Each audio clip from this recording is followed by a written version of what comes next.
What is up, Detroit? Welcome to the Leah Live Show featuring Chris Lee on 9:10 a.m., the Superstation. The weather's nice today. Feels like it's about 55 or 60 degrees.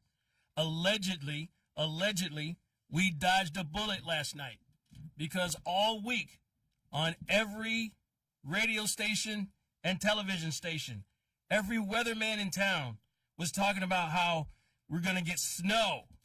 The snow is coming. We dodged a bullet. It must have missed us. Personally, I don't think it was ever coming. I think that might have been a little bit of sensationalism. That's what we do. That's what we do in the media. We hype stuff up. Anyway, I'm glad that you are here with us. I'm glad that you are listening in your car, on the radio. Some people are watching at home on 910amsupstation.com. You can go there and watch. You can see my face. They say I have a face for radio. But if you can bear to watch me, you can log on there. We have people watching and listening all over the world. I have to give a shout out to all of my friends, cousins, and some people who are just fans of the show. All the way down in Florida, Fort Wayne, Indiana, Atlanta, Georgia, Seattle, Washington. Thank you all very much for listening. And if you are listening, you can call in 313-778-7600. We can talk about pretty much anything that you want to. We've got open phone lines. Today we're going to talk about Facebook. And there is a prediction at a certain point that the dead are going to take over Facebook. We'll kind of get into that as well. And we're going to push the limits of, we're going to straddle the lines of what's proper and what's appropriate. It doesn't mean that you can't listen or your kids can't listen. We're just going to get into things that black people say annoy them about white people and things that white people say annoy them about black people. That should be a very lively discussion. We also are going to talk about Howard University. People think that they should have the right to take their dogs onto the campus of Howard University, private university, and their dogs should be able to use the bathroom on the campus. And they're fighting for that right. Can you imagine all the things that you could fight for? All the things that you should be passionate about, all the things you should fight about, and people are fighting about their right or complaining about their right, fighting for the right to walk their dogs on the campus of Howard University. If that's not entitlement, I don't know what is. We're also going to talk about the latest developments in the R. Kelly case. R. Kelly lost one of his sexual abuse cases. They entered a default judgment against him in part because he couldn't read, because he was served while he was in jail. He served papers and he just didn't know what to do with the papers, and he said he felt overwhelmed. And then Lifetime is set to air a 2-hour follow-up special. We're going to talk about what that's going to be about and the social importance of that as well. Something else that we're going to get into, two other things that we're going to get into, and we got a special guest that I'm going to tell you about as well. So remember the Parkland shooting, right? At the Marjorie Stoneman Douglas High School back a couple years ago. Well, some of these students have filed a lawsuit against the police officers that did not run into the school to help them. And the judge's ruling is going to probably surprise you and make your blood boil as well. When I heard it, it really got me fired up. We'll talk about that as well. George Lucas and his wife are fighting to save Ebony and Jet magazines. Those magazines are important to our culture. They are fighting, and we'll talk about that, to preserve that as well. We're going to talk about John Singleton. He is very ill, and there is a battle going on with his family. We also have a special guest that we're going to bring into the studio with us after the break at about 7:20. Rick Ector from Rick's Firearm Academy. We're going to talk today about gun rights. We're going to talk about his training classes that he offers. This week, famous Houston rapper Bun B was the target, he and his family, the target of a home invasion. And he was able to defend himself and his family from the perpetrator of this crime. We're going to talk about that We're going to talk about, I didn't tell him this ahead of time, but I got some scenarios, okay? And Rick's a sharp guy. What he does, and I only know about his classes. I don't know about everybody else's. What he does with his classes is he teaches you, of course, how to use, store, clean a firearm safely, but there's also a legal aspect that he teaches as well because, you know, even with the CPO, you can get caught on the wrong side of the law. So we're going to surprise him with some scenarios, and we're going to ask him about it. And if you haven't seen him, he's a very entertaining guy. He's often appears on Let It Rip on Fox 2. And I tell you what, I don't agree with the guy on very much as far as his political views, but I love him like a brother, and he's a stand-up guy. He does what's right, and he will just a smash-mouth guy. He stands up and he fights for people. He's got a very interesting story. So he's going to be on in about 6 or 7 minutes. The big story today is, for this whole weekend, for this whole week, is Avengers Endgame. The movie came out this week. It's only been out for a few days, right? It's only been out for a few days. It stands to be the highest grossing film of all time. Isn't that crazy? When I did the research, when I was doing my show prep last night, they were saying that this film might gross over $1 billion. That was last night. By today, it has. It's grossed to $1.2 billion. This is the first time ever that a movie has broken even on the first weekend that it came out. That's hard to believe. I would imagine some low-budget films probably did that too. But of the big, giant blockbuster films, can you imagine spending $1 billion on a movie? Think about that. That's crazy. Anyway, that movie is has broken even and has grossed in its opening weekend over $1 billion. And it's showing around the clock.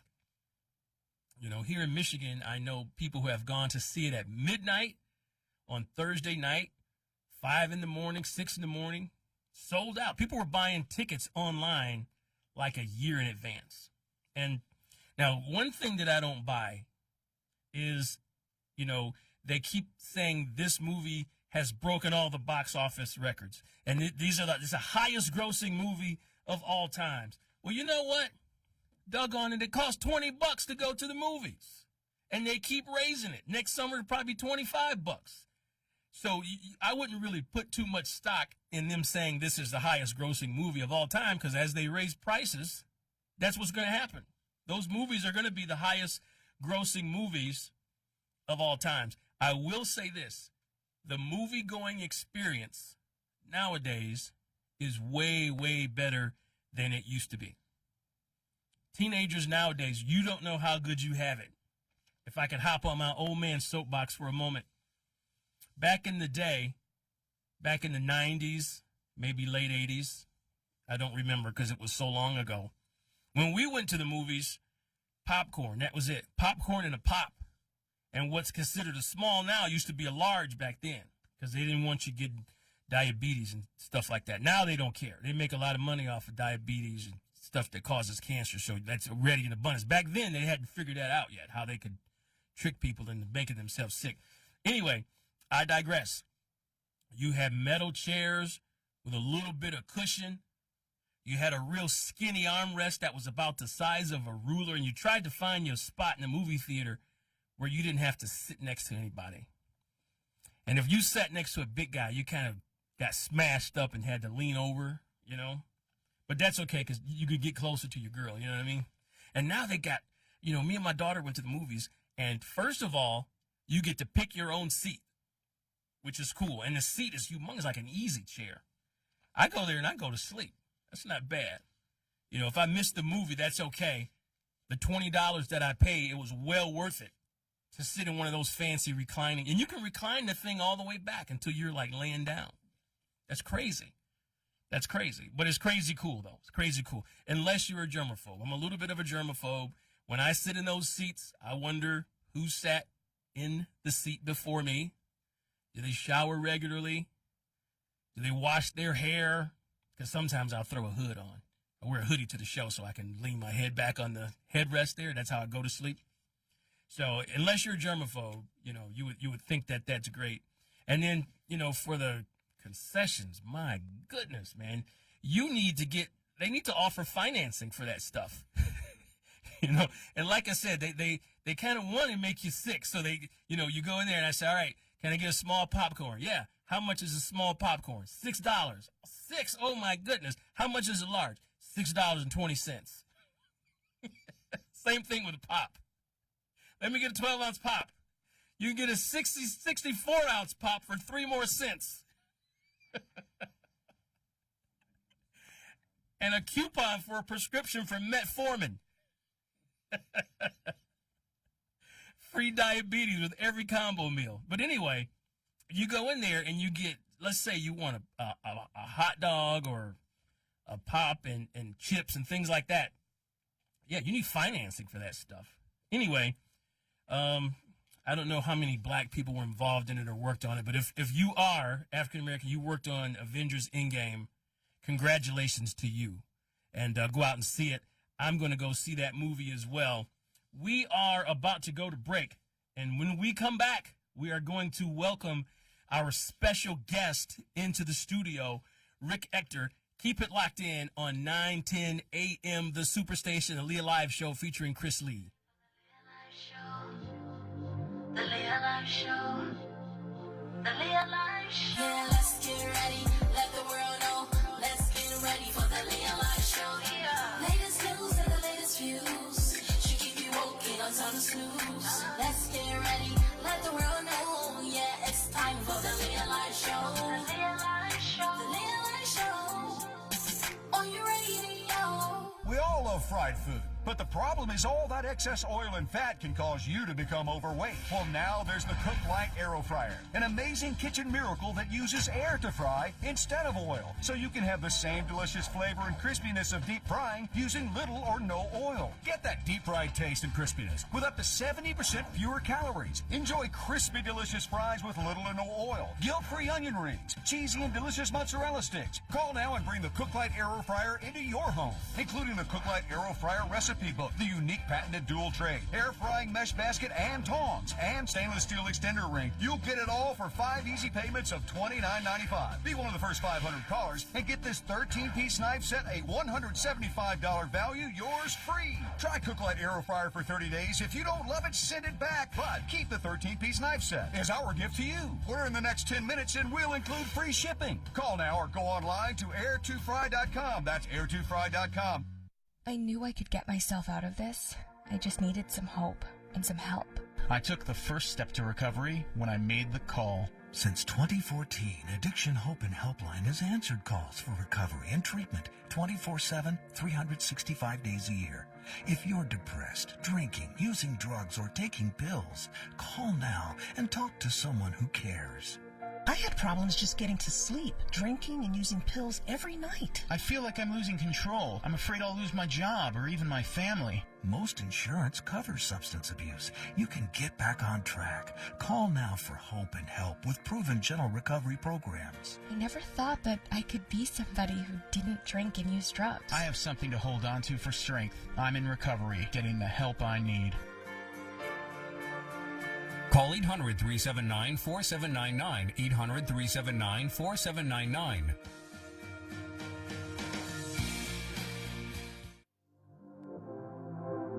It's time for the Leah Live Show. The Leah Live Show. The Leah Live Show. Yeah, let's get ready. Let the world know. Let's get ready for the Leah Live Show. Yeah. Latest news and the latest views. Should keep you woke, ain't no time to snooze. Let's get ready. Let the world know. Yeah, it's time for the Leah Live Show. The Leah Live Show. The Leah Live Show. On your radio. All right, we are back on 9:10 a.m. The Superstation, the Leah Live Show featuring Chris Lee. And we are joined at this time in studio by a very special guest, Mr. Rick Ector. Rick, welcome to the show. Hey, man, welcome. Thank you. Thank you for having me first and foremost, man. Glad to be here. Glad to be extended opportunity to talk to you and your listening audience. Thank you. Absolutely, man. Absolutely. And on a personal note, it's good to see you. You have been with me on every platform that I've ever done a show on. Man, are you sure? Because you're like one of the more prolific guys out there in terms of media and getting your message out there. And I relate to a lot of things you talk about because you focus on health. And I've had my issues, man. And I know you always have a wealth of information on that topic. And you know your stuff. Thanks, Rick. Thank you very much, man. And I must say that you look good. I haven't seen you in person in a while. You look good, man. Well, thank you, man. Thank you. I'll take that. Yeah. So you are a firearms instructor, and might I call you a gun rights advocate?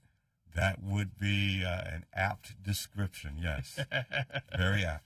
Yes. So, first of all, this week, I got a lot of stuff that I want to talk to you about. I got a lot of stuff to respond to. Come on. All right. So, this week, so first let me start here. When you first started doing this, or when I first met you and you were doing this, I was not totally on board with the idea of citizens being armed or people being armed. And what I have found out from watching the news is that it is very necessary, especially if you live in certain areas, to be able to defend yourself, because you cannot always depend on law enforcement to defend you. And sometimes they just may not be around when something goes down.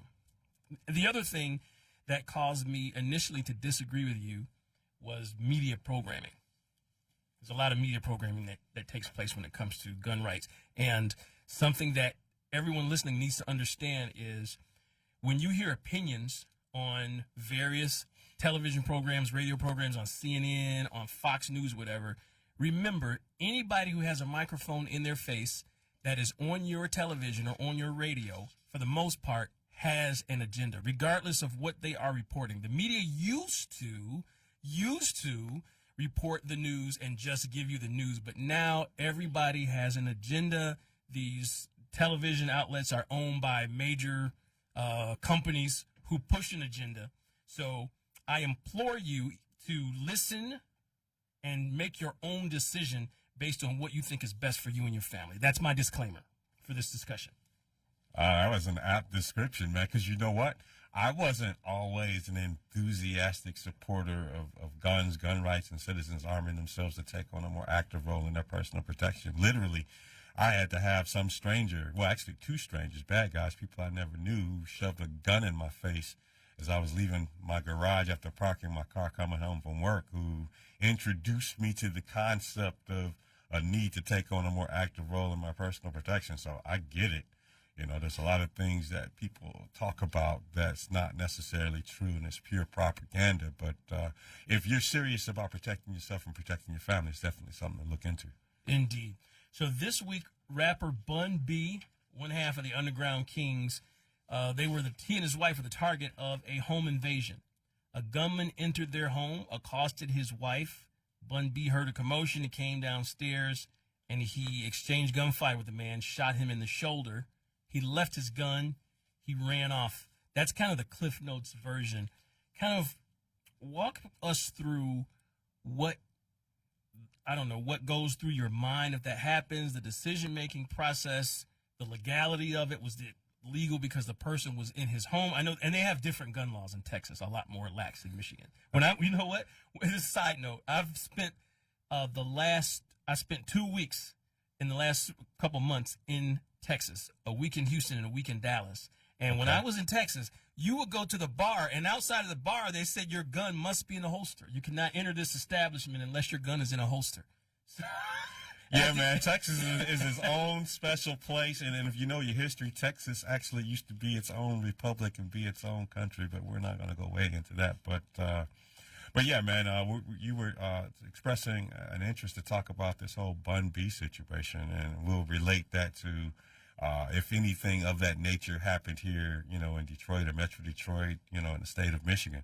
First and foremost, I think the biggest thing that we need to make sure that we explain is that gun laws are different everywhere. In every state, they have their own take. And in some states, the gun laws are radically different, so much so that if you're not a special person as deemed by the government, then if you're not some celebrity or involved in politics, government, or some other officially sanctioned class, that you really can't get access to a gun, let alone carry one. And in some places, you have to lock the thing up, disassemble it, even in your own home. But going back to this Bun B situation, and I looked at the story. Apparently the woman in his life, whether it was his wife or girlfriend or what have you, whatnot, she responded to a knock at the front door, and it was a bad guy there. He produced a gun and was putting her life in imminent danger. Somehow Bun B was made apprised of the situation, and he responded appropriately. Someone's putting his woman's life in imminent danger of great bodily harm, sexual assault, or death. And he reached for his trusty firearm. We have this concept of the castle doctrine. The castle doctrine basically says that your home is your castle, and if someone attacks you on your home, you have the right to defend yourself. And it's really not a whole lot of pushback you're going to get with defending yourself at home. However, there are some exceptions to the castle doctrine as it's on the books here in the state of Michigan. The state of Michigan here, if the person involved in the altercation with you has already some type of pre-established relationship, whether it's a spouse, former spouse, girlfriend, former girlfriend, mother of the child that you have in common, and a few other protected classes, then we have to start talking about another section of the law. But if you're at home, like Bun B was at home, the castle doctrine protects you. Mm-hmm. And if this person is a complete stranger, as it was in this case, someone puts you or your loved one's life in imminent danger, you have the right to use lethal force to defend your home. And the one thing that I want to make perfectly clear, I support Bun B in shooting the bad guy that put his wife or the woman of his life in jeopardy. But I think he was doing too much when after he shot the bad guy, and the bad guy dropped the gun allegedly and then ran out the house. And then here's where I draw the line. And he starts chasing after him, with his own gun, and captures the guy and holds him at gunpoint for the police to catch him. I think he was doing a little too much. I mean, if someone's is so emboldened to come into your home, your castle, by all means, if you and your family are in danger, yeah, I agree. Shoot him, right? Mm-hmm. Shoot him until he is no longer able to present that imminent threat of danger to you and your family. And if he happens to run out, let him go, man. They'll find him. He's got to turn up at the hospital somewhere. That's right. And that's exactly what happened. The guy ended up, I believe, turning himself, or he didn't turn himself in. He went to the hospital.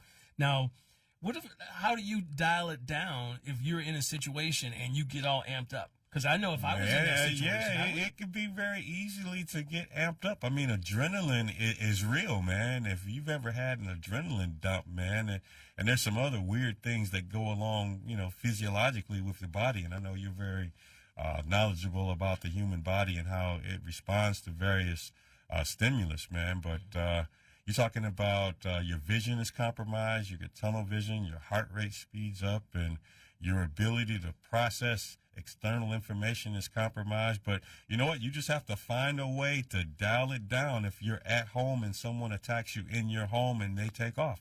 You just have to find a way to call the dogs off, and when that person has left your property, you can't go chasing after him and shooting them, mm-hmm. running down the street. That's not a good look. There's even been a few incidents that I'm not really going to go into detail that's happened here locally within the last several years. I think there was a judge actually chased a man out the house here in Metro Detroit and was shooting at him, and they kind of swept that under the rug. But they come in your house, defend yourself, defend your family by all means. If they happen to make it out of your house somehow, if they somehow make it out, let them go, call off the dogs, and call the police. Now, just to be clear, do people who are perpetrators of crime, do those people have legal rights?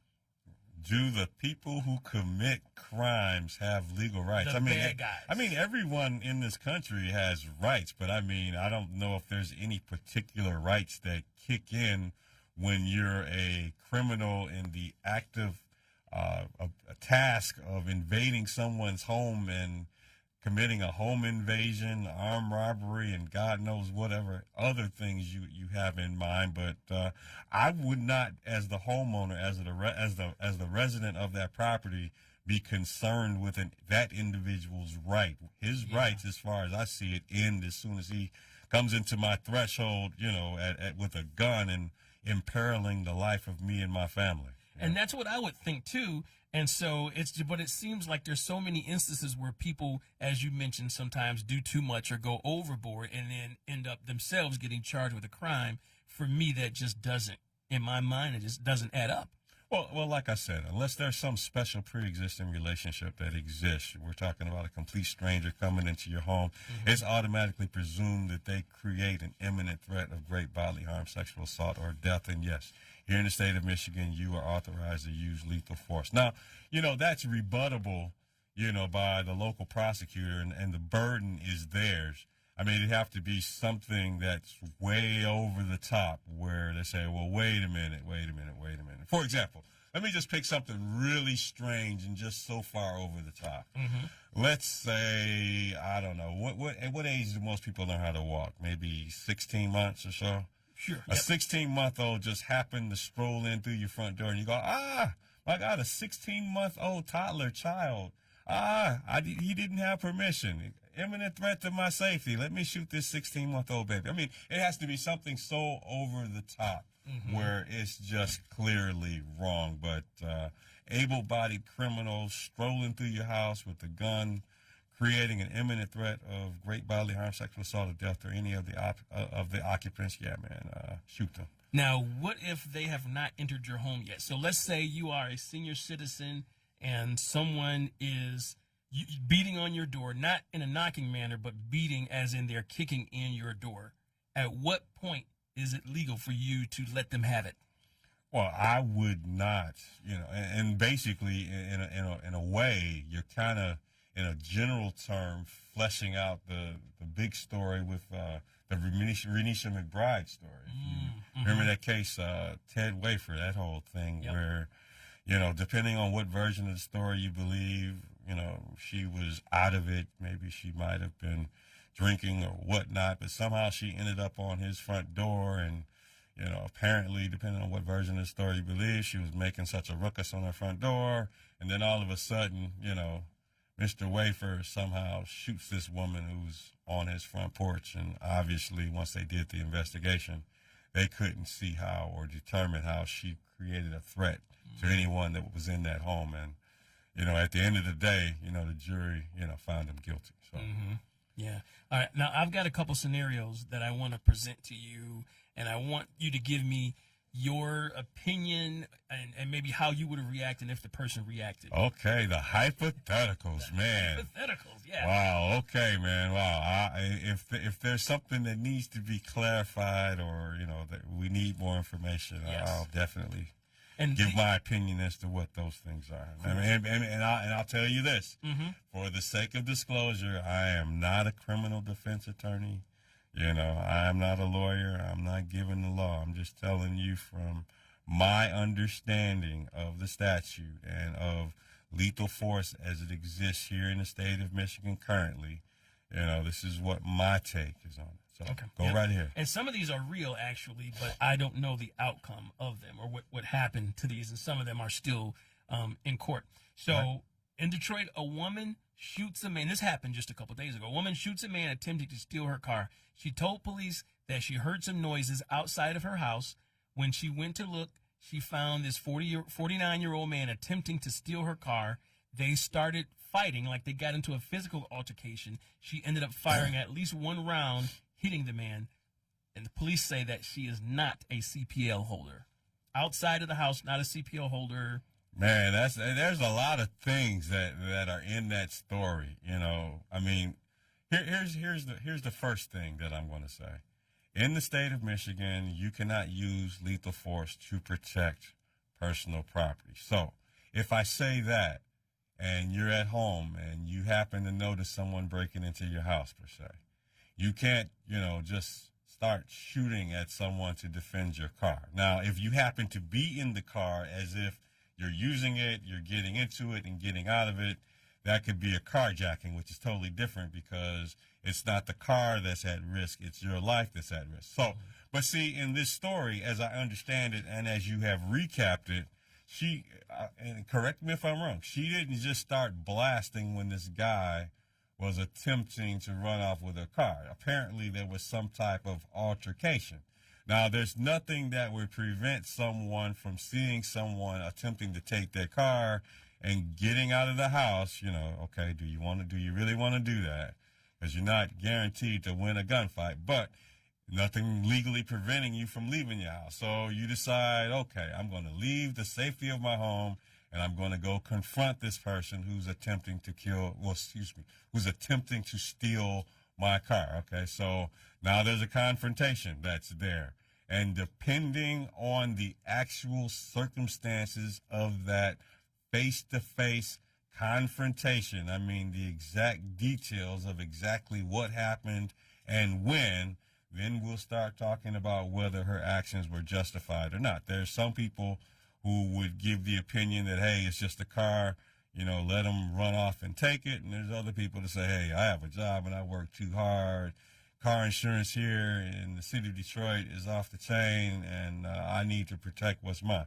I hear all those sentiments, and I completely understand what everyone's saying, but we still have to make sure that we're on the correct side of the law. So basically this. You can't protect personal property. However, it's not wise to go see someone that's breaking into your car and confront them. But you know what? There's nothing legally stopping you from doing that. However, once we start getting into a confrontation with someone who obviously has bad intentions to begin with, depending on exactly what happens, and we talked about defending yourself on your property, right? So there has to be a set of events or circumstances to lead you to believe that your life is in imminent jeopardy of great bodily harm, sexual assault, or death, not defending this car. There's nothing stopping you from confronting this guy, but you know what? It's going to be very factually driven in terms of what actually happened. Mm-hmm. So did she do herself a favor by, even though it was more dangerous, did she do herself a favor by engaging this person in an altercation rather than just coming outside and shooting? Well, did she just come outside and just shoot? Because if she just came outside and shot, then, I mean, apparently that version of the story might have some problems. So, yeah. Well, she says that they got into a physical altercation. Okay, well, if they got into a physical, well, here, what's define altercation, man? That's a vague term. I mean, what exactly is altercation? Was it some level of contact or interaction that gave a reasonable person the belief that her life faced imminent jeopardy of great bodily harm, sexual assault, or death? Not looking at it as protecting a car, but looking at it as a car owner coming out to physically check on their car and say, hey, man, what's going on? And then if there's some set of events that happens after that in which that person then creates a threat to the person, then, yeah, that's something else that we can talk about. But just defending a car, no, you can't use lethal force to do that. But there's nothing stopping you from going out and confronting the car thief. And then if that car thief, or however you want to characterize it, wants to then create an imminent threat to yourself, then that's a totally different situation. Mm-hmm. Okay, got it. Now, and I have... That's fact-driven, man. Yeah. How much does creative storytelling come into play when you get into a courtroom? Creative storytelling. Yes. Oh, I really don't know what would constitute creative storytelling, but I will tell you this. Mm-hmm. You know, there's two sides. I mean, there's the person who is facing charges, and then there's the government that's prosecuting you and trying to put you away. You know, there's a good friend of mine, Marcus Weldon. Some of you may be familiar with this story that happened maybe 3-4 years ago now. But the media dubbed him the Santa Claus shooter. You know, he was involved in a situation in which he was with a coworker who was having some car problems, and he was attempting to help her with this tire. Yeah. And some guys, you know, saw this woman in the middle of winter, like in late December, right before Christmas, which is why they called him the Santa Claus shooter, because he had on a Santa Claus outfit doing a promotional thing at this event. But anyway, he came to the aid of this woman, and these two guys, you know, the story goes that they created an imminent threat to him and her, and he used his gun to defend those two guys. He actually shot those two guys. And one of the things that we know that if you're a lawful gun owner, a CPO holder, and you use lethal force, it has to fall within the guidelines. And he was charged with 7 felonies, and it occupied a very long period of his time. By the time the case went to jury, he had the trial. He was exonerated of all 7 trials. But I say this: he had a lot of things in his favor, a lot of evidence on his side, and he actually had the wherewithal to actually have an attorney, which is not expensive. His legal expenses and expenses to defend himself were north of $40,000. So if you don't have that type of money laying around, make sure you have some type of protection plan to cover you if you need to have legal expenses paid. But it's an awful lot of responsibility if you're going to be a gun owner. Because if you're a gun owner and certain circumstances arise, you might actually use that gun. You want to make sure that you use that gun lawfully, and then once the law enforcement community does their due diligence and they do their investigation, if they choose to prosecute you, then what are you going to do? So that's why I'm a big proponent of personal protection plans for gun owners and people who have concealed carry licenses. And something that a lot of people may not realize is people often think of you as a gun rights activist, as a gunslinger, carry your gun around, whip it out at any time, handle whatever situation, put the threat down. I have sat in on some of your classes before, and you actually talk quite a bit about keeping situation to a point where you don't need to use that firearm or even let people know that you necessarily have a firearm. Man, I am a huge proponent of avoidance. If a situation arises, if it is at all possible that you can just take your physical self and your loved one somewhere else, fine. I look at a lot of, these incidents that occur and get documented in the media. A couple people get into some type of disagreement, and then somehow there's some type of escalation, and then it results in somehow someone getting shot, man. Look, I just keep it moving. If someone cuts me off in traffic, fine, cut me off in traffic. I'll fall back. I won't chase you and start, giving you the finger and honking my horn at you all the way to the point where we both decide to pull over. And it was this one case a few years ago. It wasn't in Detroit, but it was like right outside of Detroit.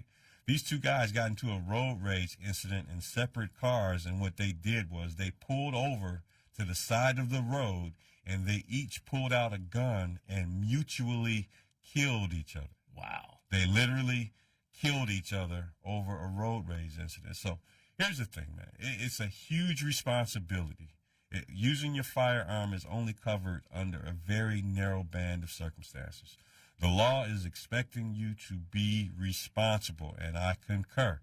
I believe in just avoiding confrontations, de-escalation if possible.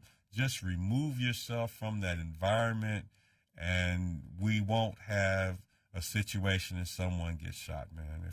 If I could safely avoid not shooting someone, I would prefer to do that.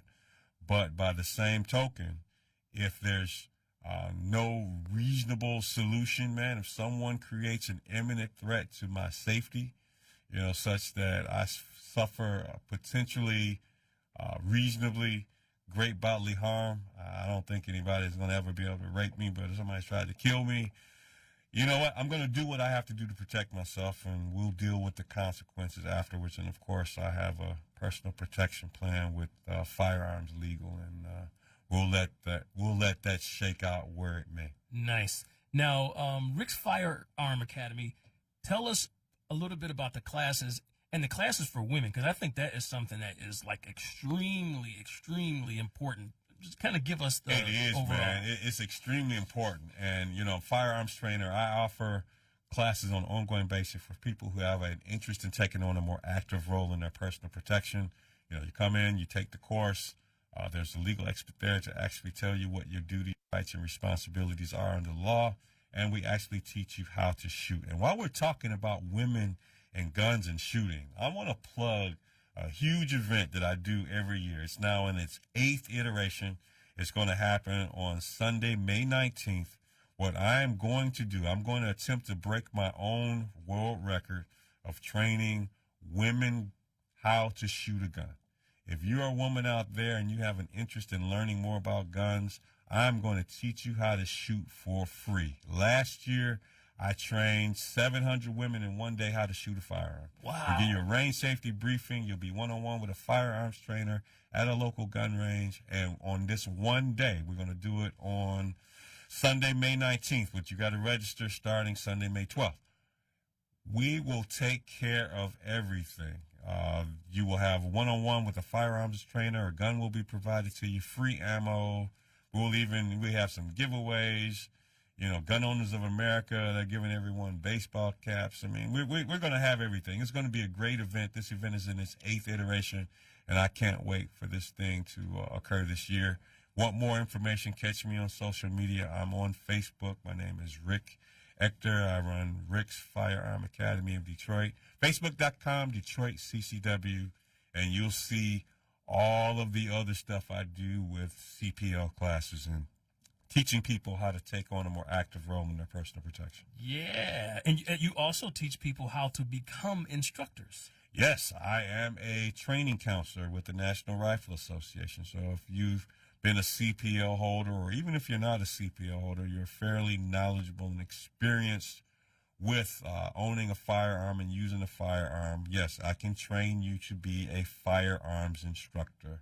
It's a lot of training, man. We make you do a 8-hour online class that you have to pass before you even get into a classroom. And then there's 3 full days of training, not just an 8-hour day. I mean, you're going to be in class all day for 3 straight days, and then you're going to have to make it happen on the examination. You're going to have to be able to also do presentation. Hopefully, you know, people who are interested, if they are in being a firearms trainer, you know, I don't know if you picked this up, but I'm not exactly a shy guy. You know, Right, no one would ever accuse me of being shy. Yeah. But if you have some performance issues, like speaking in front of a group of people, you know, that might be something that you want to, you know, work on beforehand. But what I will tell you, I've had some students who've had their challenges with public speaking and teaching and instructing as part of the training requirement. Mm-hmm. And I've witnessed, you know, just by sheer will and desire, people facing that fear of public speaking head on, and they actually, you know, prevailed and actually became a better speaker. So when I tell people you get so much more out of this training than just learning how to teach a gun class, mm-hmm. I look at it as people development training, because there's a huge component that deals with communication and public speaking and presenting and teaching. You get so much more out of it just than learning how to talk about guns. Nice. That is very cool. And what time for the event where you're training the women to shoot? That's going to be an event, like I said, it's going to happen on Sunday, May 19th. And due to the sheer volume of women that we're going to be training, mm-hmm. there's going to be at least 4 different 2-hour time slots. I can't have 900 women show up to a gun range all at once and effectively manage that. It would be pure pandemonium. What I'm going to have is I'm going to have some sign-up forms on the internet like I've done the previous 7 years on the date of Sunday, May 12th, like at 8 o'clock in the morning. Everyone will go hit the links and they'll sign up for that. And the reason why I have people sign up for it like a week in advance is that earlier years I've had huge issues with people who would reserve a spot and then would no-show. So I cut a lot of the lead time out.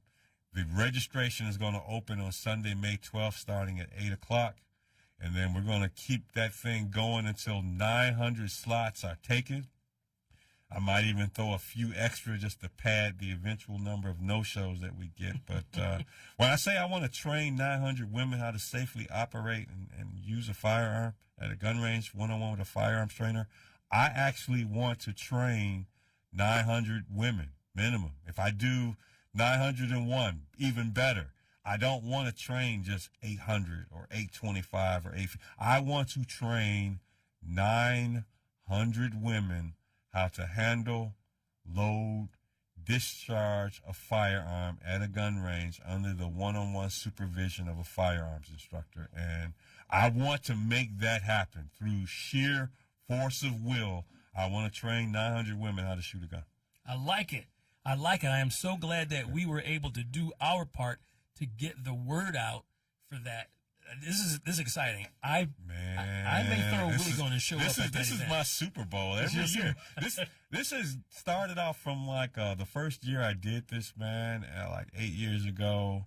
And I had these big expectations about how many people were going to entrust me with the responsibility of safely teaching them how to operate a firearm. And 50 women showed up for the free lesson. And you know what? Everyone is like, man, that's great, Rick. You gave 50 women a free shooting lesson. And I was depressed. I was like, I could only get just 50 women to show up at a gun range. Yeah. Right? Yeah. But, I kept the faith, man, and when, it's grown organically, and now I have the absolute gall to try to train 900 women how to shoot a gun, 9mm caliber handgun, pistol, semi-automatic, man. This is my passion. This is what I want to do. I want to empower 900 women how to shoot a gun. Just in case someone is trying to physically assault you, rape you, or kill you. Rick wants the women to be protected. We have an out-of-control rape problem in the city of Detroit and the surrounding suburbs, and no one really talks about it. When the stats come out every year, they talk about whether we're up and down on, this category and that category. Women in Detroit, Metro Detroit, and this whole region are getting raped. It's a problem. Women need to learn how to carry guns and shoot bad guys. I hear that. We're getting ready to go to break in just a few minutes. We thank you for joining us today, Rick. Real quick, tell us your favorite success story of all of the work that you've done over these years. Favorite success story, man. I've had all type of success stories. It would be just crazy to try to just name just one, man. But, over the years, man, there have been so many people who've come to me, either when nothing bad has happened or something did happen. They were raped and they were beaten up, they were robbed, and they sought me out to get the training. And I've had quite a few women, and that's more than 5, who've actually had to shoot someone. So, I don't want to say, woman having to shoot someone, as a success story, but you know what? She wasn't victimized. And I haven't had any of those women that actually have shot someone be prosecuted and sent to prison. So that's a success as I defined it. And if knowing that something that I did led to a woman or anybody else, men to not be a crime victim, then I take solace in that. I am proud in that I empower women to protect themselves and their families. And I've had quite a few students that actually have shot people. No, I'm not proud that they shot someone. What I'm proud of is that they successfully and lawfully defended themselves. And I stand on that. I have no problem with good people shooting bad guys who are trying to rob them, rape them, or kill them, home invade, whatever. Shoot them. Great. Rick, thank you so much for joining us. Give everybody your information again so that they can stay connected with you. Rick Ector, R-I-C-K, last name E-C-T-O-R. I'm on social media big time. Usually the URL is the name of the site /Detroit CCW. I'm on Facebook, Instagram, Twitter. I even have a YouTube channel. You just Google my name, Rick, R-I-C-K-E-C-T-O-R. There's no way you can miss me at all. Phone number, if you want to give me a call, I can be reached at 313-733-7404. Once again, 313-733-7404. And like I said, go to Google and just Google me, Rick Ector. You can't miss me, I swear. All right.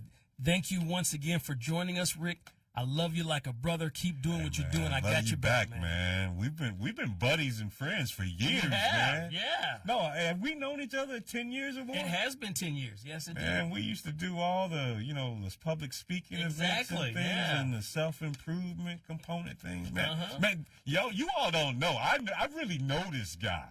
Like, for real.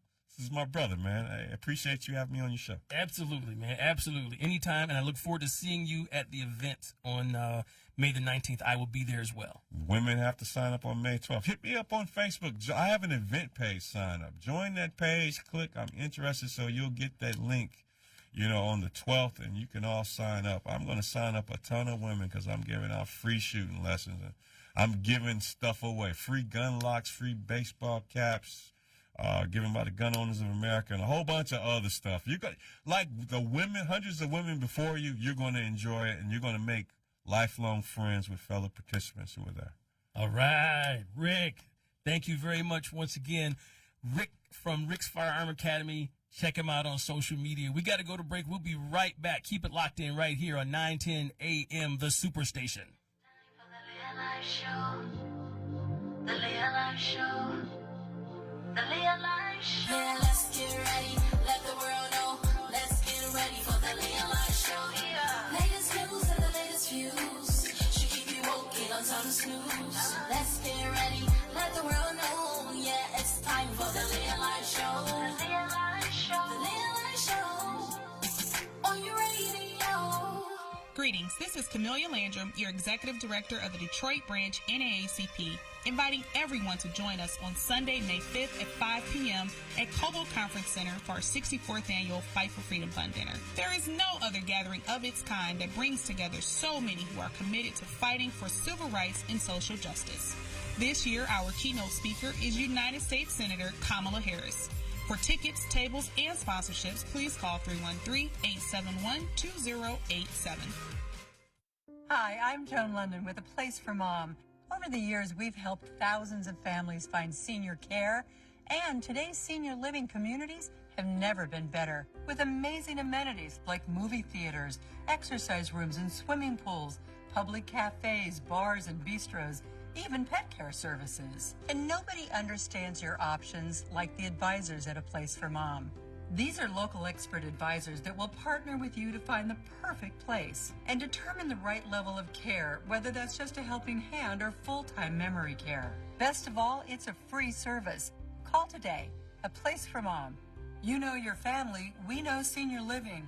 Together, we'll make the right choice. Call A Place for Mom right now to get our free ebook on financing senior care, as well as a free referral for senior living communities in your area. Call 1-800-436-2907. That's 1-800-436-2907. We're the hottest station in town. Whatever you need, it's right here on 910 AM Superstation. The most powerful voices in the urban community. 3, 2, 1. You're listening to 910 AM Superstation. You're listening to 910 AM Superstation. The best in the city. WFDF Farmington Hills, Detroit. 910 AM Superstation, a division of Adele Media. It's time for the Leah Live Show. The Leah Live Show. The Leah Live Show. Yeah, let's get ready. Let the world know. Let's get ready for the Leah Live Show. Yeah. Latest news and the latest views. Should keep you woke on time to snooze. Let's get ready. Let the world know. Yeah, it's time for the Leah Live Show. The Leah Live Show. The Leah Live Show. On your radio. Welcome back to the Leah Live Show featuring Chris Lee on 910 AM, the Superstation. Man, have we had an action-packed show. We just had Rick Ector on from Rick's Firearm Academy. He is a Michigan concealed pistol license class instructor. He teaches women's classes. And if you missed it, he's talking about having an event.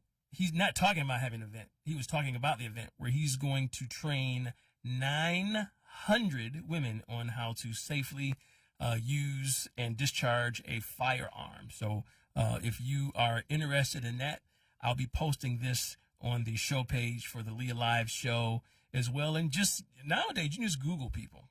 You know, Rick has a following, so you can Google him. He's got a YouTube page and everything. You type in Rick Ector into Google, and you'll find out all of the information that you are going to want to find out as well. So we thank him for joining us, and we look forward to supporting him in his empowerment of women. We've got a caller who has been patiently waiting for a very long time. Let's go to Greg on line 1. Greg, welcome to the Leah Live Show featuring Chris Lee. How are you today, sir? Good, Chris, the electrifying Mr. Positive. Hey, gotta ask you, are you on Twitter? I am. Radio host Chris. Beautiful. And if you ever get a chance, find me, the electrifying Mr. Positive. Electrifying Mr. Word. Positive. Yes, sir. Got you covered. Thank you. Rick is brilliant, fantastic. I've known about him for years. We do have a disagreement a little bit about, he believes, I think if I'm not misquoting him, that women are better shooters than men. And we got into it on Facebook. Oh, really? A couple of things. Yeah, and I just felt... So wait, he says women are better shooters, or you say women are better shooters? He did. He did, okay. He alluded to it, I think, and I went on Facebook and I said, what have you, and I said, I don't know how that could be possible. Men are stronger, you know, tension, nerves, hand-eye coordination, athletic ability, arguably, you know, but Rick would probably know a little bit better. I love his passion. Yes. Concerning a couple things, Avengers, Endgame, breaking every box office record in the world. It is, it will be, but you're right. If you take inflation and the way they've increased the prices, but here's the thing, Chris. The demand is so outrageous. I'm from Rochester Hills, Shelby Township. Now I live in Canton, wherever. And up until Thursday, until tonight at midnight, every show is basically sold out everywhere. Only during the week, starting tomorrow, you're going to have a couple seats available. It's destroying every box office record. Nothing's ever going to beat it unless they do another one 2-3 years from now. But there's nothing that will Star Wars can't even keep up with this. It's not even funny. It's a cultural dynamic. The other topics about, you talk about blacks and whites. I'd ask you, and I want to be a little bit controversial. Sure. But it's been said that 6% of the African-American male commits 50% of the gun violence in America. And here's another statistic. 80 to 90% of all gun violence and murders are committed by Democrats. Have you heard this? And is it true?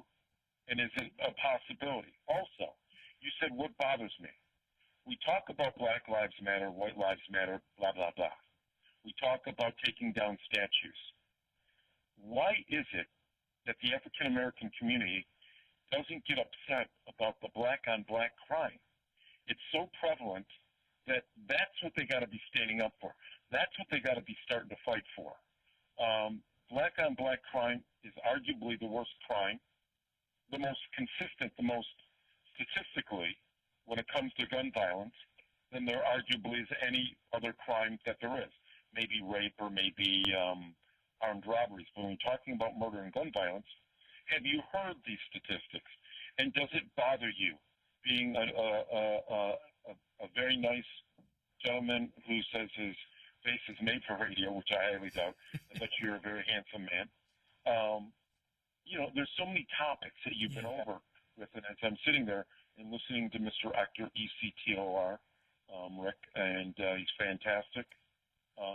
There were so many questions that I had, but have you seen the Avengers yet? For sure. So just to touch upon the statistics that you mentioned, I would not have any trouble believing that there are more crimes committed by people that are Democrats, just because that's the political affiliation of the working class. And I would imagine, and I could be totally off, but I could imagine that more crimes are committed by people who are at a disadvantage or who have been marginalized than there are people who are, people who are of a better quality of life. The other statistic about black-on-black crime, crimes tend to get committed by people who live around themselves. So black-on-black crime is a thing in black areas, white-on-white crime is a thing in white areas. Mexican American or Mexican American crime is a thing in areas where they live. So I don't necessarily put too much into that. I do wonder why black people are not more infuriated, I should say, by black on black crime. I don't know if that's something that has been accepted or whatever. And sometimes we get frustrated as a people when that gets used as a crutch, when we wonder about why is the police shooting us and they say black on black crime. But I still am very much infuriated by black on black crime. And I really wish I had a good answer for you, Greg, as far as why black people do not get more upset about that. Well, nicely stated, my friend. And what were your other questions about before Mr. Ector came along and talked about intent and all that good stuff? He's so right. If you have a right to your life, you have a right to protect it. The philosophy of Ayn Rand. Also, guns in proximity. That's why people kill people, because guns are so prevalent. Supposedly, there's roughly 300 to 400 million handguns or guns of whatever nature that are available. So, instead of using our fists, so many people will just go and get a gun, whether it be 50 feet away, 100 feet away, and they'll use that as to the defense. But Rick is so right about, defending yourself. If someone walks into your sanctuary, your kingdom, your house, shoot to kill. No ifs, ands, or buts. It doesn't matter. I agree. People that are bad like that deserve to die. Mm-hmm. If you do bad things, you deserve karma, which I really don't believe. That's another story. You deserve to be punished by the full extent of the law. Number two, a right by definition is a moral sanction to independent action. Always remember, it's always been stated that rights are innate. They aren't necessarily innate. They're given to you from a political point of view. I cannot go into Chris Lee's heart and pull out a right and show you right in front of your face and say, that's a right. I'm holding it right there. It has a certain configuration, essence, meaning, and it's, it has a certain shape. And that's what people have to understand. The more reading that I do, the more rights are not necessarily innate. What does that mean, innate? But have a beautiful night, Chris. Thank you for taking my call. Absolutely. Brilliant show, and I'll be listening to you on the radio. Thanks, buddy. And go see the movie if you haven't seen it already. I'm going to go see it this week, too. Oh, I will. Trust me. All right. Thank you for the call, buddy. All right. So, there was a lot that was stated in that call, and some of which we talked about when Rick was here. Let's go to line 2. We got another caller in line. We've got Linda. Linda, welcome to the Leah Live Show featuring Chris Lee. How are you tonight? I'm not fine. How are you? Good, good. Yeah. See, I know the people are having crime jumping is pretty older adults here people. You know what I'm saying? Mm-hmm. I say younger people from age of 30 years heavy. The adults here, older adults here. You said older adults? Yeah. Younger people, young people are already older adult people. Mm-hmm. Yep. So, all right, great. Okay, well, thank you for the call there, Linda. We appreciate you tuning in and listening as well. Something that I kind of wanted to talk about when Rick was here, but Rick was going to see the Avengers. So he wasn't trying to get out of here. He was nice enough to come to the show, and he stuck around longer. We usually have guests on for one segment. He was nice enough to stick around for the entire segment. I wish he could have stayed. We could have done a whole show. He's a very engaging guy. He could have done a whole show. Something that we did not get into that I wanted to talk about is the thing with the Stoneman Douglas, the Parkland shooting. All right. At the beginning of the show, we talked about how 15 students who said they suffered trauma during that attack on February 14th of last year, they sued. And they sued because the officer who was at the school did not engage the shooter. He was the only person on the scene that was armed, and he did not engage the shooter. His name was Scott Peterson. He was the sheriff that was there. He heard the gunfire and he did not run in to try to stop the attack. Well, a judge the initial judge that saw it was a county judge, and the county judge said that he did have an obligation to protect the people, but a federal judge overruled him. And the federal judge says that the public does not have a right to receive protection from police officers unless they are in police custody. How crazy is that? Isn't that crazy? The judge that said he was liable, they said that was overruled. And they said that police officers, in fact, generally are not under any legal obligation to protect citizens who are not in their custody. They said, this is what they said: neither the Constitution nor state law impose a general duty upon police officers or other government officials to protect individuals from harm, even when they know the harm will occur. So he knew that there was an active shooter, and he knew that harm was being done, lives were being taken. He did not go in. They said that he wasn't obligated to. So my question is, what then are the police obligated to do, especially in view of some of the things that the police have been doing over these last few years, such as shooting unarmed people in the back, shooting unarmed people in traffic stops that said that they're reaching for their wallet, killing people who are selling cigarettes outside of a store, killing people who are selling DVDs outside of a store. Those are things that regularly the police have been engaging in. And you hop on Facebook and you see them, at a pool party in Texas, slamming teenage girls to the ground, putting their knees in the back of their neck, all sorts of things. But the federal court says that the police does not have an obligation to protect you unless you're in police custody.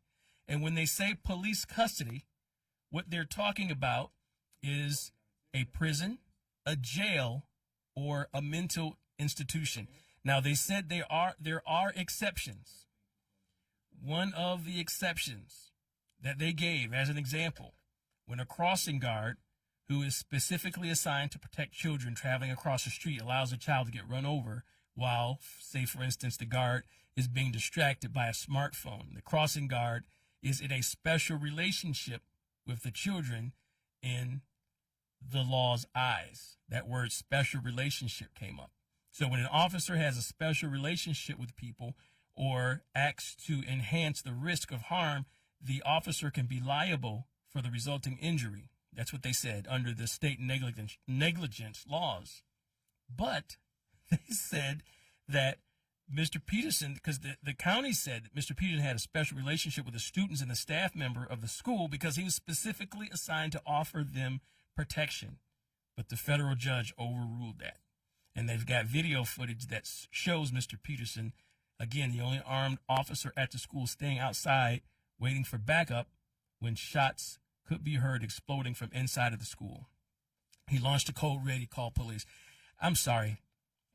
And if you're in law enforcement, I apologize if this offends anybody. That has to be one of the most cowardly acts that I've ever seen or heard in my entire life. How many of you listening on the radio, a non-law enforcement officer, how many of you, if you were armed and you lived nearby that school or you were there when that happened, how many of you would have run in to try and save lives and confront that gunman? I would have. And I'm not trained in law enforcement at all. I can barely cock a 9mm because my arms aren't strong enough. I got to go to the gym and work out. But anything that I could have done to try and save lives, I would have done that.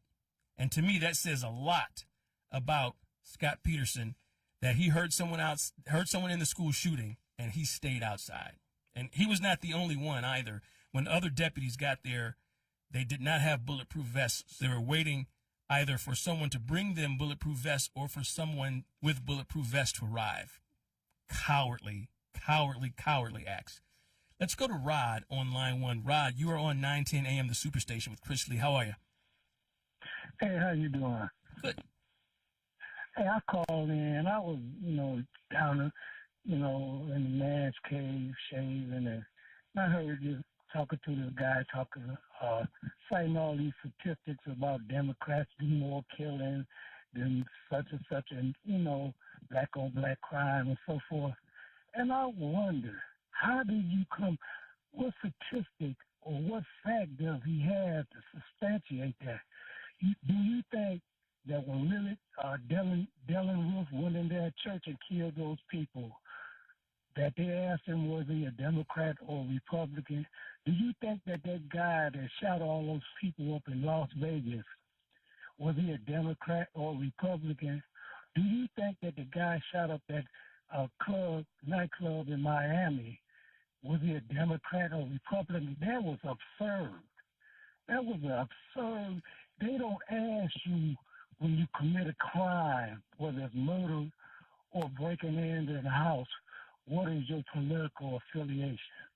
That statistic that he allegedly says he had, he can't pull it up nowhere and verify that. And for you to substantiate that position, that was ludicrous. One of the reasons I listen to a lot of talk radio, because I come to understand how uninformed most of you talking heads are. To assume that when the person kills somebody, when the police arrest them, they ask, once they charge them with that, and they ask them on that form, what is your political affiliation? You might as well say that if they ask you if you're Catholic, Muslim, or Buddhist. That was absurd. And you're right, but one thing about black on black, people kill where they kill.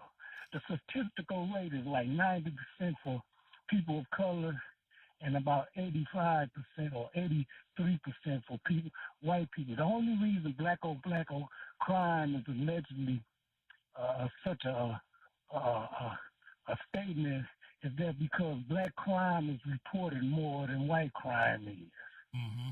So that was ludicrous for him to call in and you don't challenge him where he get his facts wrong. Yep. People make up stuff and then they present it as if it's absolute, empirical evidence. He has no evidence. He can't cite nothing unless it's a Fox News, talking heads, or talking points position.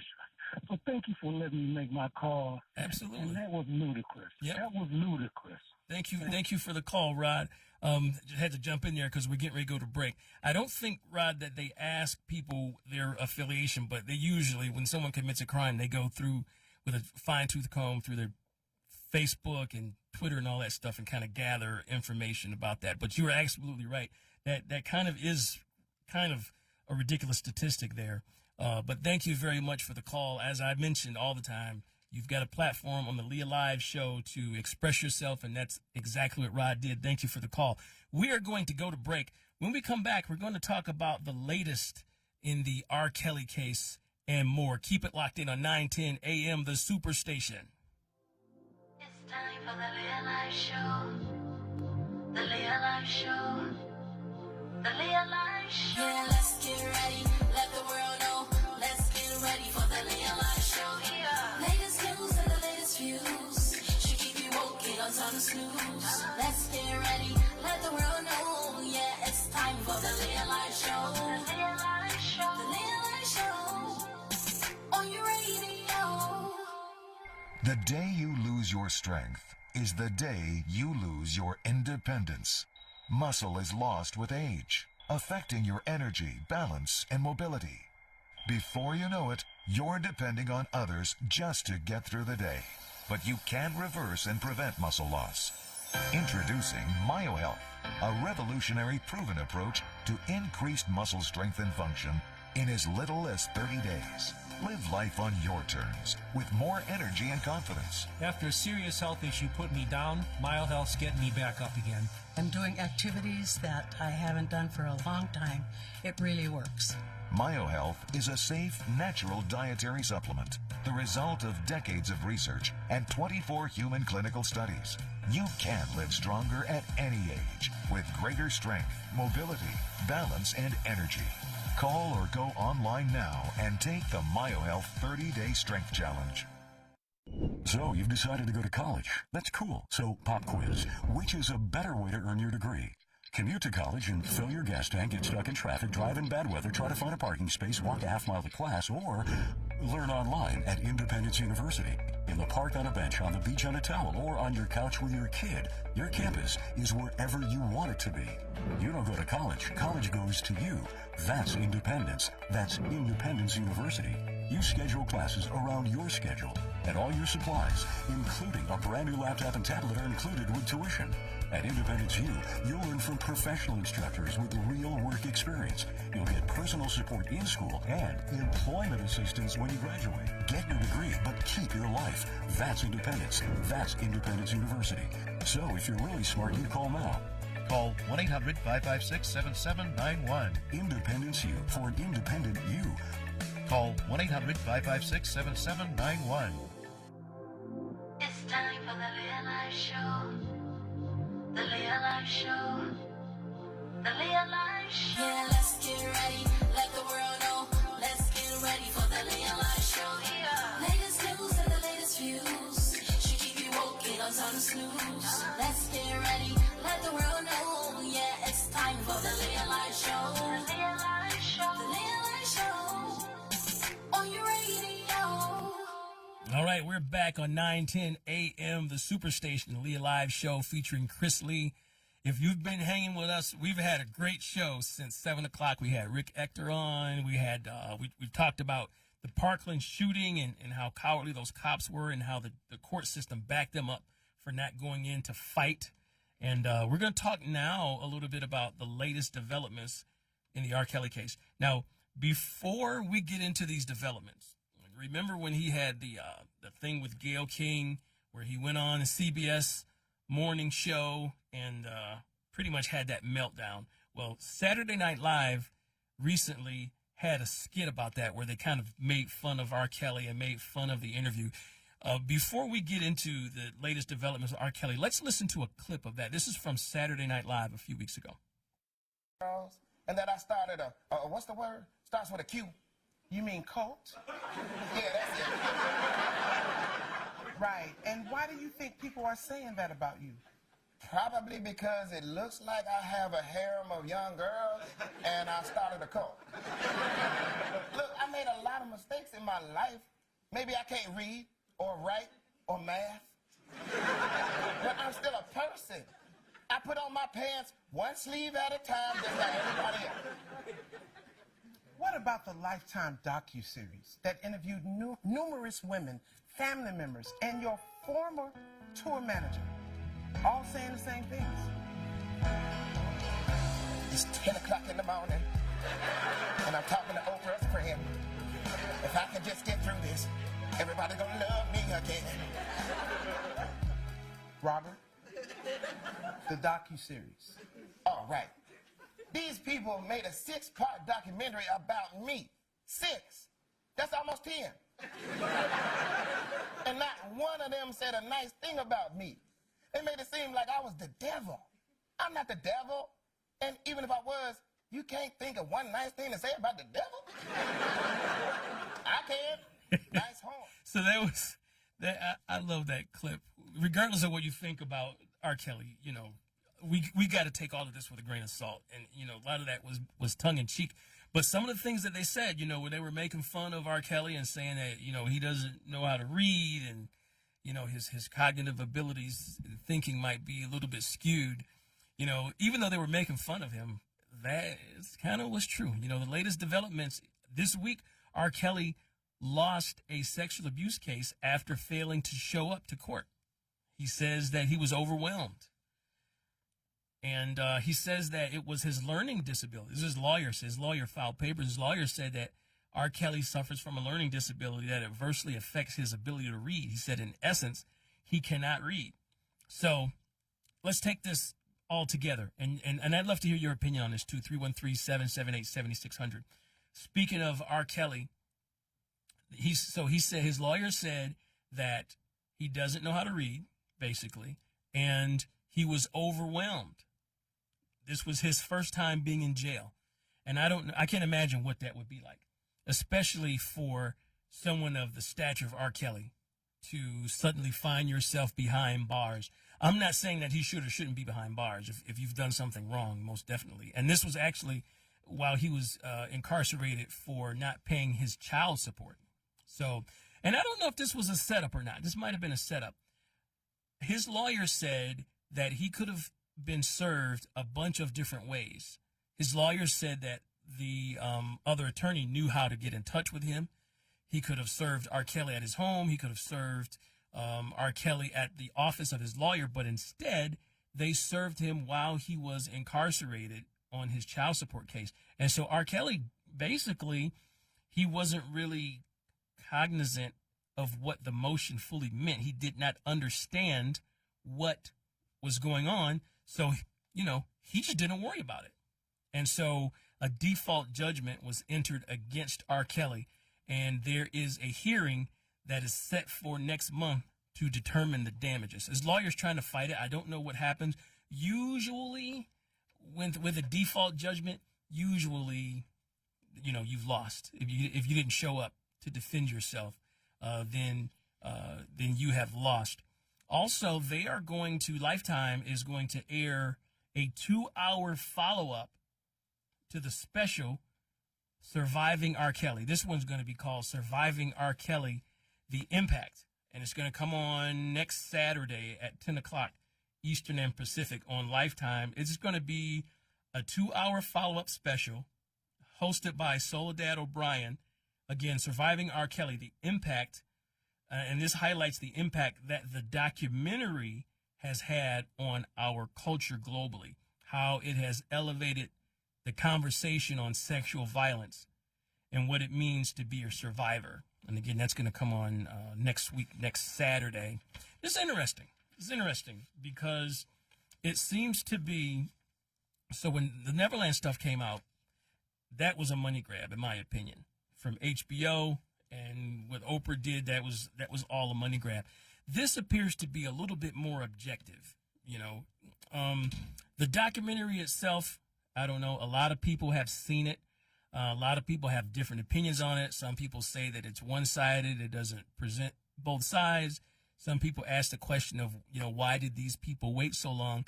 Something that kind of stuck with me is how many people that R. Kelly had around him that were enablers. Some of them inadvertently. You know, if you know that somebody has a problem, somebody's doing something that they should not be doing, you kind of have an obligation to step in there and try to stop things. But most of the people around R. Kelly didn't. And really putting ourselves in that situation, a lot of us probably, you might not know. The same way as if you have someone who has maybe a friend or family member that has an addiction, and I probably should. The person might not like it, but maybe I should stop this. But if it was something, like if R. Kelly had a problem and it was something that was adversely affecting the lives of other people, you kind of got to jump in there. But nobody did that. Now, they're saying that since the January debut of the docuseries, that calls to sexual assault hotlines increased by 35%. R. Kelly ended up being dropped by his record label, and this public outcry, they're saying, has ensured that the survivors will not be ignored, and more women came forward with allegations of abuse as well. And 7 weeks after the debut, about 2 months after the debut of the docuseries, the Cook County Attorney's Office indicted R. Kelly on 10 felony counts of aggravated sexual assault, and that ultimately led to his arrest. So don't underestimate the docuseries and how it may have swayed public opinion and called for his arrest and indictment as well. So that'll be interesting. I'll probably check it out. They're also going to talk about the ongoing story with R. Kelly, including an in-depth look at his interview with Gayle King. And we won't do it here, but if you're interested, there are body language experts that have videos on YouTube where they play the video and they break down R. Kelly's body language and basically what it's saying. There's one woman who has an especially interesting one. I don't remember her name, but she was a body language expert who worked with the CIA and worked with a lot of worked on a lot of high-profile cases, and she has some interesting things. Some of it I agree with, some of it I didn't agree with, but it's interesting to see. It's interesting to see. Anything that you watch like that, including these documentaries, I would approach them with an open mind. You may have your own opinion, but approach them with an open mind, kind of, it'll kind of give you a little bit of breadth to the story and help you understand things a lot better. It said over 26 million people have now seen that documentary series. And this is part of Lifetime's commitment to provide a platform to give women a voice where they have previously been unheard, to bring awareness to abuses and the harassment of women, which is something that I think is overdue. I'm sorry that this is happening at the expense of R. Kelly. And I say at the expense of because he's the catalyst for these conversations and things like that. But hey, it's something that is far overdue. Women have been getting mistreated for a very, very long time. So we'll see what happens. We'll keep you abreast of that, and we'll see, what all's going on with that. A couple quick news hits. The Virginia basketball team, first of all, congratulations to the University of Virginia men's basketball team. They won on April 8th the NCAA championship. Now, they already have stated this already. The invitation was actually not extended, but they've stated that they will not visit the White House. They don't want to go to the White House. Now, Clemson, the Clemson University football team, they won the college football championship. And they went to the White House, and they were fed McDonald's and Wendy's at the White House. And Donald Trump's main puppet, Sarah Huckabee, said that the reason that they were fed fast food was because of the government shutdown. That's why they gave them. Could you imagine winning a championship? You get an invite to the White House, right? And you get there and you're thinking, you're a football player, you're a growing boy. You think, I'm going to get there, I'm going to have probably some of the best prime rib I've ever had in my life. I'm going to have a big, juicy steak. This is going to be great. I'm going to eat 6 baked potatoes. This is going to be great. And you get there and you meet the president, and the president says, okay, boys, let's eat. And they open up the doors to the dining room, and there's cold Big Macs. Cold free, because McDonald's French fries get cold, man. You got to eat that as soon as you pull out of the drive-thru. You got to eat your fries from McDonald's. And Wendy's fries are even worse. They don't taste good when they're warm. So imagine you get to the White House and there's doggone fast food.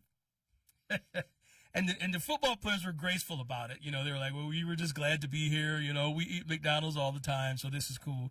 But the Virginia basketball team said, no way. Head them off at the pass. We got a lot going on. And they were very graceful about it. The coach said that with several players pursuing pro opportunities and moving on from the University of Virginia, it would be difficult, if not impossible, to get everyone back together. So we would have to respectfully decline an invitation. Mr. President, take your invitation to the White House and shove it. Salute to Virginia basketball. Smart. Don't go to the White House. And it's close by, too. It's not that far from where the school is located, but there's just a bus ride. But they said that they aren't going to go anyway. And, a couple things that have been in the news make me wonder. Part of this is picking on Donald Trump, full disclosure. And part of it is just questions about the presidency and being the president. So the president, think about who's been the president in the past. Barack Obama, some people say one of the greatest presidents ever. Ronald Reagan, Jimmy Carter, George Bush Jr., lots of people. Richard Nixon. If you're a Republican, Republicans love Richard Nixon, even though some pretty nasty things over the years continue to come out about him. But anyway, you have all these people that were the president, and it seemed like such a prestigious job. You're the leader of the free world. You are the president of the United States of America. And they when they go and they have their speeches, you know, they stand and they play the trumpet and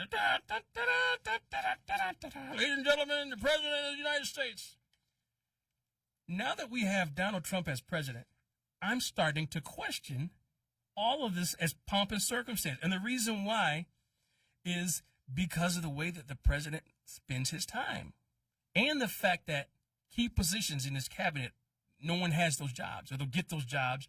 They'll work it for a couple months, they'll get fired. So this week, President Trump met with, and what did you think when I said that? When you say the president meets with, you think I'm probably going to say a dignitary from a foreign country, the president of another country, the prime minister of another country, a dictator from another dictatorship, like North Korea, something like that, right? Well, President Trump this week met with the CEO of Twitter to reportedly discuss why he was losing followers. Think about that. The president, the leader of the free world, the most powerful, arguably the most powerful man in the world, met with Twitter to discuss why he was losing followers. According to the Washington Post, he called the CEO of Twitter to the White House, and they met in the Oval Office for a couple of hours, and he accused them of playing political games by messing with his follower count. What that has to do with being the president, I have no idea. But they said that even though they met for quite a long time and talked about a number of things, a significant portion of the meeting focused on his concern that Twitter was quietly and deliberately removing his followers. Because when you're the president, that's a part of what your presidency is measured by. You're not measured by what policies you fix, what you enact, who you've helped, what world crisis you've solved. No. How many followers did this guy have? In 2020, you're going to see this. When they have presidential debates, they're going to ask, when it comes down to probably him and Joe Biden, how many Twitter followers do you have, Mr. Biden? And he's going to say, Trump's got me beat. How ridiculous is that? How ridiculous is that? Add to the fact that people who are insiders or who were insiders at the White House said that the president spends most of his time watching television, tweeting, and complaining. Whew. God help us. God help us. And so it makes me wonder how important that job is now. Donald Trump has ruined it for all of the other presidents. I wonder now how important that job is. Somebody help us. Maybe Kanye West can help us. Kanye West, it's being reported, wants to start his own church. That might sound a little bit weird to you. It does not sound weird to me at all. Kanye West is a person that is extremely passionate about a lot of things. And right now, he happens to be passionate about his faith, and they're saying that he wants to share it more regularly with people. As you know, over the last few weeks, he's been having Sunday service where he gives a sermon, he performs songs, he has a choir. I have not personally watched any of it, but I've heard that it's very entertaining. So Kanye West, regardless of what you say about him, people say he's crazy and all kind of stuff like that. He says he really does want to help people who need support. He understands brokenness and the need for healing probably more than most people, a source close to him says. And they says that he believes in the healing power of music. He also believes in the healing power of God, and that God can heal people's brokenness and their issues. So stay tuned. We'll see. He seems a little flighty at times, so we'll see if this is something that he really is committed to. And hey, man, go for it. You know, if that's something you can do to help yourself and help people, the world needs as much help as it can get right now. So if it's Kanye West with his church, hey, more power to him. Coachella, one of the biggest music festivals in the world, was held last week, and there are reports of herpes outbreaks. Concert goers are afraid. And if you're a regular listener on the show, you know that We get into it all the time. My co-hosts, Leah and Jeffro, we get into it because I say that I don't want to listen to R. Kelly's music because he has VD. He's been accused of having VD. Same with Usher. When I hear those love songs and I think about the intimacy that they talk about in those songs, it just makes me think about a disease now because allegedly they have a disease. So there was this huge outbreak. They've got this online treatment website for STDs, and it's called, and I'm not making this up, it's called Herp Alert. Herp Alert, Herp Alert. And there was a huge spike in people looking to get treated for herpes in the neighborhoods surrounding Coachella. The site reportedly saw a whopping 1,105 cases of herpes reported in the Palm Desert, Coachella Valley, and in Los Angeles. Now, representatives for the site said they typically handle only 12 cases of herpes per day in Southern California, but they served almost 250 patients during the first 2 days of Coachella. The previous spike, get this, the previous spike was during the Oscar weekend of 2018 when they got 60 cases per day. There was a lot of partying going on at Coachella. A lot of partying going on. So this website, Herp Alert, has been in business for 2 years, and this is why the site is so popular. The site is so popular because it allows people to submit photo evidence of their condition for medical professionals to review. There's a job for you. How would you like to have that job? Working the help desk at Herp Alert. And you just start going through the inbox and you just start seeing all these body parts. People are feeling a little itchy, a little burning, a little flare up there, a little genital warts, a little discharge. Take a snapshot, send it to Herp Alert, and get a script. Easy as 1, 2, 3, right? So be careful if you're going out to Coachella or something like that. Please be careful. Want to send a shout out to T.I. T.I. helped bail out 23 nonviolent offenders on Easter. I salute T.I. T.I. does a lot for the culture, man. He does a lot for the culture. He was a part of a group that raised $120,000 in donations that went towards 7 men and 16 women being set free. That was pretty cool. And they started out with a goal to raise like $40,000, and they exceeded that goal. One of the men that was released was someone who was accused, not convicted, but just accused of stealing a car. He says that when they called his name, he was in disbelief. He said it's like a whole new clean slate. He said, I was doing drugs before I got locked up, but I don't want to do anything except right and strive to be a model citizen for my kids. There are a large group of people that think that once a person goes to jail that they cannot be rehabilitated. We've got to do better, though. They still belong to us. And something that T.I. understands is if they are people of color, they still belong to us. And we got to do everything that we can to help them. So they got these nonviolent offenders out of jail. Many of them get a second chance. And so I salute you, T.I., for that. And they also are going to, some of the people that have been released, they're going to get them mentors that they're going to do check-ins with as well. There are, check this out. This is a crime that was committed overseas, and no one was arrested.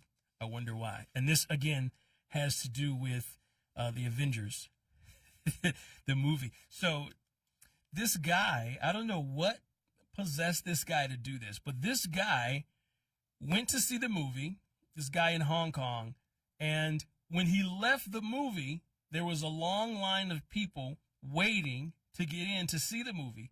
This man, this unidentified man, started yelling out the plot to the movie, to the people in line, spoiling the movie for all of the moviegoers that have waited for so long for this movie. There's a photo circulating of the supposed victim on social media, and it shows him sitting on the street with blood coming from his head. People jumped out of line and they bashed him apart. They bashed him to pieces. People in Hong Kong don't play that. I imagine people here don't play that either. No arrests were made.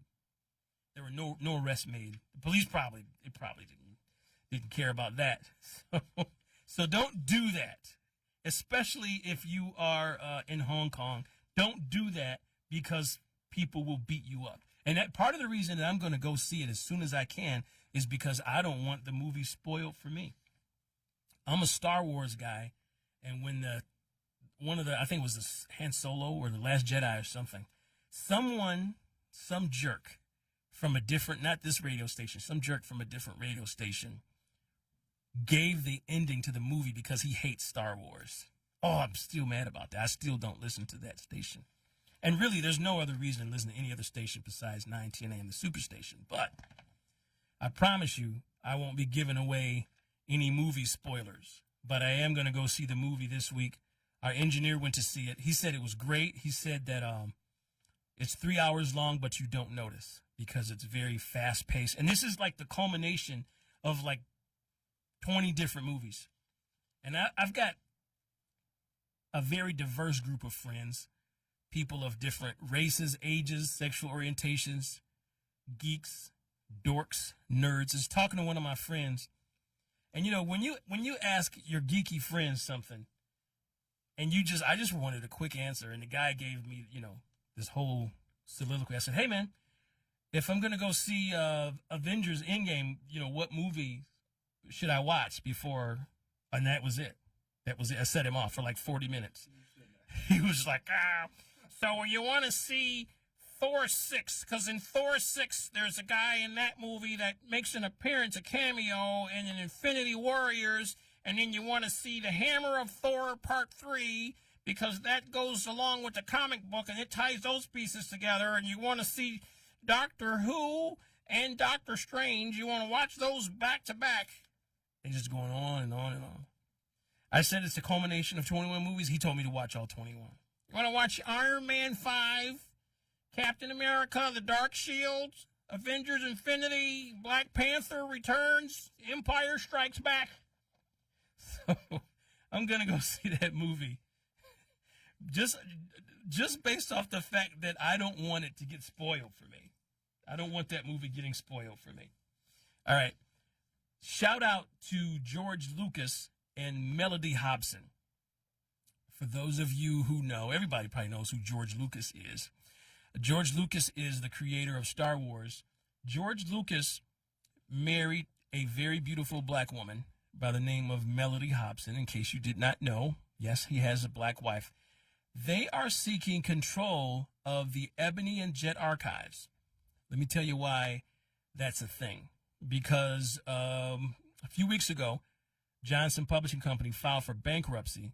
And according to the Wall Street Journal, the couple is seeking to take control of the archives of the magazine.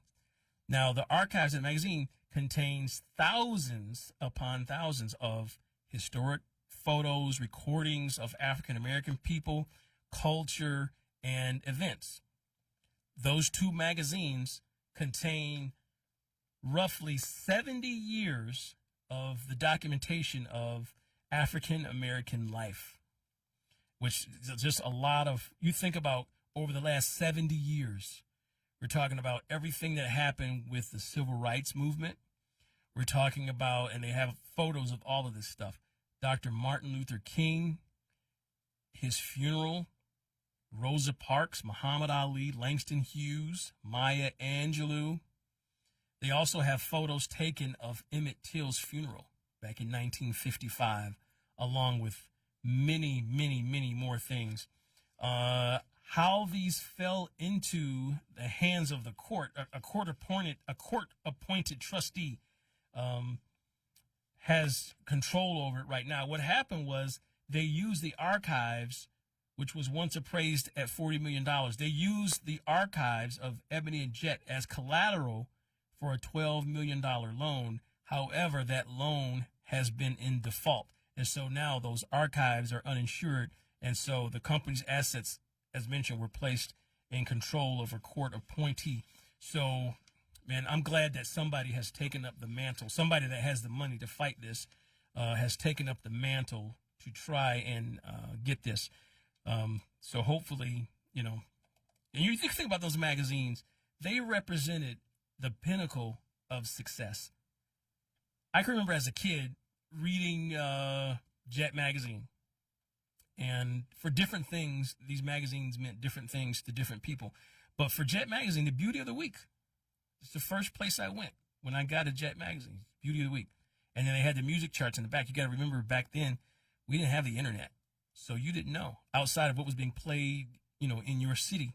Everybody, that was the way to find out about new music, was to look at the music charts in the back of Jet magazine. And then Ebony magazine covered politics, and they explained issues and how they impacted the black community, because sometimes on the news, when you watch the news, they talk about things and it's presented in such a way that where they're assuming that you understand and know what they're talking about. Ebony magazine had pictures of a lot of different things, and they explained a lot of different things. And these are things that are culturally significant. Both of those magazines were sense of pride. If you were around in the 60s, 70s, and 80s, that was a source of pride, especially before the internet. Like now, you know what's going on all over the place. But, you know, you flip through, when I was doing show prep, you know, I was flipping through a Jet magazine from the 80s, and they were talking about Ronald Reagan and how Ronald Reagan appealed to African-American voters and was able to secure some of the black vote, but at the same time, shut blacks out of cabinet positions. And they have a writing, an article in Jet magazine of these people who were more than qualified to serve on the president's cabinet, but who were passed over, most likely because they were African American. And then there's an ad in there, you know, where Pepsi or Coca-Cola is giving away $100,000 in scholarships, you know, the National Urban League chapters in each city. I mean, this is like really, really important stuff. This is stuff that we could use right now, you know. And I'm sure you can go online and find it, but it was always cool to have that. It was our story told by us. And as a kid growing up in the African-American community, the barbershop was a very, very special place. On Saturdays, my grandfather would take us up to Huff's Barbershop on the corner of Michigan and 33rd Avenue. And there'd be probably a year's worth of Jet magazines. And I would sit in there with my cousins. We'd be in, I don't know why it took so long back then to get a haircut. We'd be in there for hours for 3 or 4 of us to get a haircut. But that was the place to be. And Jet and Ebony hold a very special heart in the places of those of us who were around in that generation when those came out. So shout out to George Lucas and Melody Hobson. Hopefully they're able to control those archives.